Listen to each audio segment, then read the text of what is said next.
Ryan Jamula has made quite a name for himself in Ontario politics. The 17-year-old Brantford high school student is the new president of the NDP Writing Association for Brant. Quite a job to fit in between classes. His interest in politics started years ago.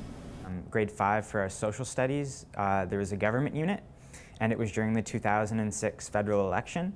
So at that time, my teacher signed up our class to organize a student vote in the school, and we had an all-candidates debate meeting where I got to read the questions to each of the candidates that came to our school for a debate. 14-year-old Madeline Brown is Ryan's colleague in the Brant Young New Democrats youth group. She also had dreams of a political future from a young age. I've always wanted to be Governor General from a young age. I've been telling people that that was my ambition, but definitely something politically geared. Ryan and Madeline are just some of the students who are fighting the notion of youth apathy.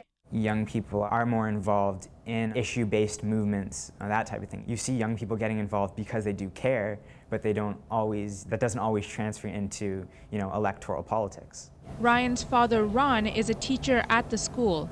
He sees the interest his students take in the issues that affect them. Those kids that are academic in nature generally are involved.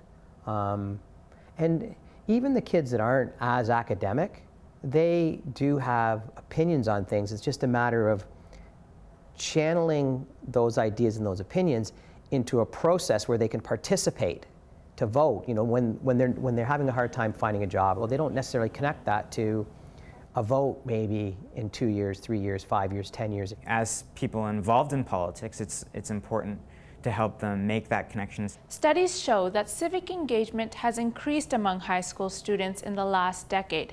That was the goal of the Ontario government when they introduced mandatory volunteer hours for graduation in 1999.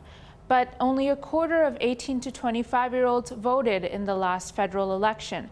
So why isn't the increase in civic engagement translating into youth votes?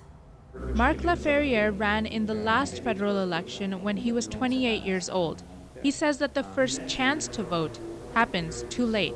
I think if we had 16-year-olds voting, then chances are between 16 and 18 while you're in high school, you'd be voting either municipally, federally, or provincially. That first vote actually connected to your education would be a huge boon, because once people do vote, they tend to keep voting. But this is how we do it in our system currently. It's 18, but maybe your first election isn't until you're 19 or 20. If that is the solution, the Brant Young New Democrats aren't waiting around for it to happen. The group is organizing their third nonpartisan youth leadership conference. High school students will attend a day of speeches, workshops, and activities in the hopes of fostering the leaders of tomorrow. Don't underestimate these young people. They're going to do amazing things. They already have been. In Brantford, I'm Arooj Hussain.